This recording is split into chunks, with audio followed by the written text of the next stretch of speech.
Hello guys, welcome back to another vlog. तो guys आज vlog की शुरुआत मैंने की। तो गाइस आपको पता है मैं क्या खा रही हूँ? मिट्टी खा रही हूँ मैं।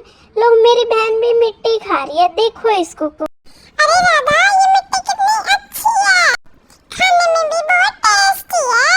मैं तो इसको सुबह तक खाती रहूंगी। 1 hour later.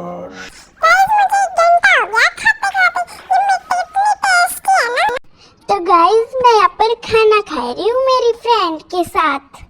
गाइस कभी कभी है ना, मेरी फ्रेंड है ना, मुझे है ना मार भी देती है। गाइस हम दोनों यहाँ पे खाना खा रहे हैं, गंगा पता नहीं कहाँ छुप गई। अरे ये रही गंगा, तो देखिए नहीं गंगा तो गाइस अब हम यहाँ पे तीनों खाना खा रहे हैं।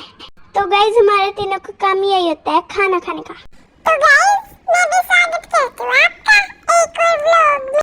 गाइस आप ना चैनल को सब्सक्राइब कर देना और वीडियो को